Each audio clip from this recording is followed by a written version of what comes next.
ఇప్పుడు by elections వస్తున్నాయి కదా, ఎవరు గెలుస్తారు అనుకుంటున్నారు? నవీన్ కంపల్సరీ. ఎందుకన్నా? ఎందుకంటే నవీన్కు ఆపద గీపద అన్నిది అది ఎలక్షన్ మమ్మల్ని అని కాదు. మామూలుగా జనరల్గా రోడ్డు మీద ఎవరైనా చనిపోయినా కూడా, బస్సులో చనిపోయినా కూడా ఎలక్షన్ ముందు నేను తీపిచ్చాను. ఒక్కొక్కరికి 10,000 ఇప్పించాను, 20,000 ఇప్పించాను. ఇట్లా ఆర్థిక సాయం బాగా చేస్తాడు. ఇల్లు లేని ఇల్లు కట్టిస్తాడు, గరీబోడు హాస్పిటల్ పోతుందని అది చేపిస్తాడు. ఎలక్షన్ ముందు అని కాదు, ఆయన గెలవాలని నేను కోరుకుంటాను. ఇప్పుడు నాకు 25,000 శాలరీ బయట. నేను ప్రచారం మళ్ళీ కూర్చొని ఎందుకు ప్రచారం చేస్తాను? గెలవాలి క్యాండిడేట్. అలాంటి నాయకుడు ఉంటే బాగుంటుంది. సన్న బియ్యం ఇస్తుంది, రేవంత్ రెడ్డి ఇస్తున్నాడు. మళ్ళీ ఉద్యోగాలు అవకాశం లేదు. మన కీ యూనివర్సిటీ కట్టించిండు. మన మహిళలకు ఫ్రీ బస్ చేశాడు. నేను కేసీఆర్ చేస్తాను చేయలేని కాదు, కేసీఆర్ గెలిచినప్పుడు కాదు. ఇప్పుడు వేరే కేసీఆర్ వచ్చినా కూడా ఇప్పుడు ఏం చేయగలుగుతాడు? ఏం చేయలేడు. ప్రభుత్వం అయినా లేదు. మన జనరల్గా మీరు కూడా ఆ మాట కాదు, జనరల్గా మీరు కూడా ఆలోచించారు. రేవంత్ రెడ్డి ప్రభుత్వం ఉంది, ఏం చేసినా కూడా అన్నీ చేయాలి. ఇప్పుడు కేసీఆర్ వచ్చి ఏం రావలేదు. ఒక మూడు చచ్చిపోయిన ఆడపిల్ల అని చెప్పి సానుభూతి ఒకటి పడతాయి. కానీ ఏం చేయగలుగుతుంది ఆమె? ఏం కొట్లాడగలుగుతుందా? ఏం కొట్లాడలేదాన్ని. ఇప్పుడు గవర్నమెంట్ రేవంత్ రెడ్డి ఉంది. రేవంత్ రెడ్డి మంచి పనులు చేస్తూనే ఉన్నాడు ఆయన. ఒకప్పుడు కేసీఆర్ చేసేయడం అన్నది దోపిడీ చేసుకోరో ఏం చేసుకో మాకు తెలియదు. నేను అంత పెద్ద రాజకీయ మంత్రి కాదు, ఏమీ కాదు. నేను మామూలు కార్ డ్రైవర్. నాకు బయట పోతే 25,000 శాలరీ. ఆ శాలరీ వదులుకొని వచ్చి నేను మళ్ళీ ప్రచారం చేస్తున్నాను. ఎందుకు? మా సార్ వాళ్ళ దగ్గర నేను చెప్పాను, సార్ రేవంత్ రెడ్డి గెలిపించుకున్నాను, సార్ నవీని గెలిపించుకున్నాను. ఎందుకు అన్నాడు. మరి నీ జీతం కూడా కడతారు అన్నాడు. మీరు జీతం కూడా బాగాలేదు సార్, మీరు ఆర్థిక మనిషి అయితే చాలామంది సాయం చేయించిన, నిరుపేదలు చనిపోయినారు, వాళ్ళకు డబ్బులు ఇప్పించాను. ఇప్పుడు ఈ మాత్రం అవకాశం వచ్చినప్పుడు ఇది అవకాశం నా స్వార్థం అవుతుంది. ఇప్పుడు మీరు ₹1,00,000 అడ్వాన్స్ ఇస్తారు నా చెల్లెల పెళ్లి. కానీ నా చెల్లి పెళ్లి అప్పు తీసా. నువ్వు అప్పుడు నీకు నాకు ఆపద ఉన్నప్పుడు నువ్వు సాయం చేసావు. ఇప్పుడు ఆయన ఆపదలో ఉన్నాడో కష్టాలు ఉన్నాడో ఏమని తెలియదు. నేను ఇప్పించాను డబ్బులు అందరికీ. రేవంత్ రెడ్డి అది నవీన్ దగ్గర తీసుకుపోయి ఎలక్షన్ మూమెంట్ కాకుండా ముందు అప్పటి ముందుకే ఆయన ఇచ్చాడు. ఒక 25,000 ఇచ్చాడు, ఒక 10,000 ఇచ్చాడు. నలుగురు కంటికి ఆపరేషన్ చేయించాడు. నేను ఇప్పించాను. అది నా సార్ వ్యక్తిగత నేను చెప్తున్నాను. అది ఇప్పుడు కాంగ్రెస్ ప్రభుత్వం ఇంత చేస్తున్నా ప్రజలు ఎందుకు కాంగ్రెస్ ప్రభుత్వాన్ని అంతగానం తిడుతున్నారు? ఎవరు తిడుతున్నారు సార్? ప్రకాదులు పూర్వన వాళ్ళు తిడుతున్నారు. ఎవరు విడిచిటారు అంటే వాళ్ళ డాడీ అది అంటే ఎప్పుడో జనగా గతం కలగం. ఎవరో ఎలక్షన్ టైంలో అట్లా ప్రకాదులు పుట్టిస్తారు.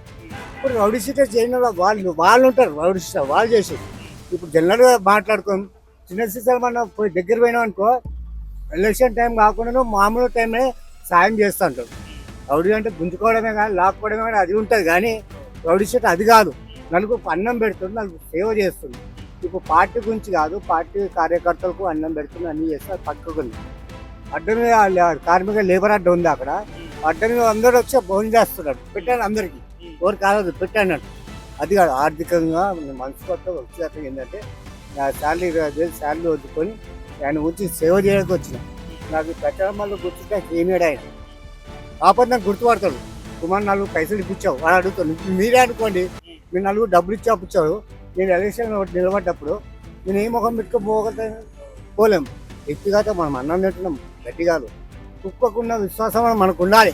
కుక్క మనకు రోజు కొద్దిగా బుక్కలు అన్నం పెడితే విశ్వాసం కొంచెం మన దగ్గర పడి ఉంటుంది. ఇలాంటి ఆపదలో ఉన్నప్పుడు మనం ఆదుకుంటప్పుడు దేవుడైన శిశులమన్న కాదులు పుట్టిస్తారు. అది ఇది అని సవాలు చెప్తుంటారు. అవన్నీ మాటలు తప్పది. అంటే 6 హామీలు ఇస్తా అని చెప్పాడు కదా, ఎందుకు ఇవ్వలేదంటారు? 6 హామీలు చెప్పారు సార్. ఇప్పుడు మహిళలకు ఏది ఫ్రీ బస్ అన్నాడు, యూనివర్సిటీ అన్నారు, 2 అయిపోయినాయి. కరెంట్ బిల్ నాకు ఫ్రీ ఉంది, 3 అయిపోయినాయి. మళ్ళీ గ్యాస్ 500 అవి పడతాయని కాదు, పడతాయి అకౌంట్లోకి వచ్చి పడతాయి. 4 అయినాయి. ఇంకోటి ఏంటి సన్న బియ్యం ఇస్తున్నాడు, 5 అయినాయి. ఇంకోటి కావాలంటే ఇంకోటి ఏమో చెప్పాడు, అది నాకు గుర్తులేదు. అంత రాజకీయ 5 ఇల్లు వస్తాయి. అవి ఇప్పుడు రేవంత్ రెడ్డి ఇచ్చి 2 సంవత్సరాలు అయింది. 2 సంవత్సరాలు 2 నెలలే పోయింది. కేసీఆర్ మొత్తం అప్పులు చేసి పడేసింది. అప్పు తీసుకొని అప్పే కడుతుంది. అప్పు కట్టుకుని పోతున్నాయి.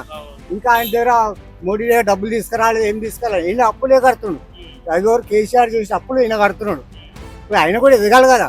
ఒకటేసారి తీయమంటే ఎడికేం చేస్తారు? చేయలేదు కదా. మనం కూడా మీరు చదువుకున్నారు, నేనైతే కార్ డ్రైవర్ని. మీరు ఆలోచించండి. అప్పులు బూర్చుకుంటూ వస్తున్నాయి. ఒకటేసారి ఇవ్వమంటే కాదు కదా. ఇప్పుడు మనం పొద్దున టిఫిన్ ఒకసారి చేస్తాం, మధ్యాహ్నం భోజనం ఒకసారి చేస్తాం. రాత్రి డిన్నర్ ఒకసారి ఇస్తాం. 3 ఒకటేసారి తినగలుగుతా తినలేవు. అట్లా ఏంటంటే కొద్ది కొద్దిగా అవుతుంది. రేవంత్ రెడ్డి వచ్చి 2.5 సంవత్సరాలు అయింది, ఇంకో 2 సంవత్సరాలు చేస్తాడేమో. అంతగా అయినా వ్యక్తిగతంగా ఎక్కడో కొనగల నుంచి అంతెందుకండి, మీరు రౌడీలు అంటారు. ఒకప్పుడు ఉమ్మడి ఆంధ్రప్రదేశ్ ఉన్నప్పుడు చంద్రబాబు నాయుడు ఉమ్మడి ఆంధ్రప్రదేశ్ ఉన్నప్పుడు బ్లిండ్ కిట్ అని రప్పించాడు. అటల్ బిహారీ వాజ్పేయి ఎప్పుడు కేంద్రంలో ప్రధాని ఉండే అవి ఎవరైతే తీసుకోవాలంటే చంద్రబాబు నాయుడు బిల్లు అని ఆయన బిల్ కిట్ అని తెప్పిస్తాడు. ఆ బిల్ కిట్ అని తెప్పించిన చంద్రబాబు నాయుడే స్వయంగా సీసాబాన్ ఇంటికి వచ్చి నువ్వు రా, ఈ జనార్దన్ని ఒడగొట్టే సత్తా ఓరుకుందంటే నీ వల్లనే అవుతుంది, ఈ జనార్దన్ మీరే ఒడగలుగుతారు. ఆయనకు మంచి మద్దతు ఉంది సీసాబాన్కు. ఆయన సీసాబాన్ పట్టుకుంటే ఇప్పుడు ఒక రౌడీకి పోయి ఆయన పోతే ఎట్లా పడతాయి పడే. విజయరామారావు మినిస్టర్ చేసేటప్పుడు సీసాల మీద అన్నాళ్ళు ఉంటే అయితే చంద్రబాబు నాయుడు బీట్ వచ్చిన చంద్రబాబు నాయుడు సీసాల మన దగ్గరకు వచ్చింది. అంత పెద్ద నాయకుడు సీసాబాన్ ఇంటికి ఎందుకు వచ్చిండు అంటే వ్యక్తిగత మంచిగా కదా. ఈయన ఉంటే సీసాల మీద అది ఉంటే ఈయన గెలుస్తాడు విజయరామారావు అని చెప్పి చంద్రబాబు నాయుడే కుద్దు వచ్చింది. రేవంత్ రెడ్డి గరీబోళ్ళ పార్టీ ఇచ్చిన 5 వాగ్దానాలు 5 చేసేది. ఇంకోటి ఆ రోజు నాకు తెలీదు. ఇచ్చిన 5 హామీలు అయిపోయినాయి. ఇప్పుడు మొత్తం పురవాలంటే ఇంకా 3 సంవత్సరాలు ఉంది. ఆయన ఇదే రేవంత్ రెడ్డిగా ఉన్నాడనుకో, ఈ 3 సంవత్సరాలు మొత్తం కేసీఆర్ చేసి అప్పులని మాపడిపోతుంది. వ్యక్తిగతంగా అనుకున్నాము, 3 చచ్చిపోయిన ఆడపిల్లండి. ఆమె పోయి మోడీ దగ్గర దిగలుగుతారా డబ్బులు? ఒక్క ఆమె తేగలుగుతారా? అదే రేవంత్ రెడ్డి బాగా ఫైట్ చేస్తాడు. ఒక సీఎం అయినా ఫైట్ చేస్తాడు. నువ్వు ఒక ఎమ్మెల్యే గెలిచి ఏం బాబు ఆ మూల కూర్చొని పెట్టు. నువ్వు పోయి ఏం బాగా రేవంత్ రెడ్డి పోయి బిల్లు పెట్టుకోవాలా, రేవంత్ రెడ్డి పోవాలా, ప్రధాని దగ్గర పోవాలా. ఇప్పుడు నీ వల్ల కాదు అది. ఇప్పుడు జరగాల్సింది మంచి పనులు రేవంత్ రెడ్డి చేస్తుండు. ఆయన చేసేటప్పుడు మనం అడ్డుకోవద్దు. నువ్వు ఉన్నావు ఎమ్మెల్యేగా, ఇప్పుడు నీకు గెలిపించినా కూడా కేసీఆర్ రోజు సీఎం అవుతారా? కాలేడు కదా. మన వ్యక్తిగత మాట కాలేడు కదా ఆయన. ఇప్పుడు రేవంత్ రెడ్డి చేసేటప్పుడు ఆయన సహకరించరా. అందులో కొత్త నవీన్ యాదవ్ అంటే మంచి ఎడ్యుకేట్ పర్సన్, పేదల పాటు పెన్నిది సీసలమన్న ఆయన వ్యక్తిగతంగా ఆయన పనిచేసిండు. ఎలక్షన్ మూమెంట్ కాకుండా మామూలు టైంలో మీరు పోతే అన్నా అంటే నువ్వు ఉన్నారా అంటాడు. ఒకప్పుడు పీజీ రెడ్డి ఉండే ఆయన శిష్యుల సీసలమన్న. ఒకప్పుడు పీజీ అన్నా అంటే నువ్వు ఉన్నట్టు. ఎంత రాత్రి 2 గంటలు తలుపు కొడితే ఏమైంది అంటాడు. ఉద్యమం ఇట్లా చేసి ఏమైతుంది అన్నిట్లా గరీబాన్ని చనిపోయా. ఎంత కావాలి నీ ఇష్టమన్నా అయినా 20,000 తీసు సరిపోతా చూడు. 20,000 ఏమి ఇష్టమైన ఇస్తారు. ఇంకో 5 అని చెప్తాను. అంతే వ్యక్తిగత మనిషి. సీసలమన్న దేవుడు. నేను చెప్తున్నా, నాకు 20,000 శాలరీ మా సారు నా చెల్లి పెళ్ళికి ₹1,00,000 అడ్వాన్స్ ఇచ్చిన మా సార్ కూడా లేదు సార్. నేను ఒకప్పుడు పోయి గరీబ్ వాళ్ళకి ఇప్పించిన సార్ అని చెప్పేసి ఆయనతో 2 నెలలు టైం తీసుకొని నేను జాబ్ చేస్తాను. ఇంకా సార్ ప్రచారం చేస్తాను. ఎందుకు వచ్చి ఇప్పుడు ఆయన ఇష్టమో ఏదో కాదు తెలవదు. నేను ఎవరో గరీబ్ వాళ్ళు చనిపోతే ఇప్పించిన డబ్బులు. ఇప్పుడు నాకు స్వార్థం అవుతుంది. అప్పుడు ఇప్పించి అయిపోయింది కదా ఇప్పుడు అంటే నా స్వార్థం. అది నీ తిన్నా కూడా నాకు కడుపు పట్టాలి. అది నా వ్యక్తిగత.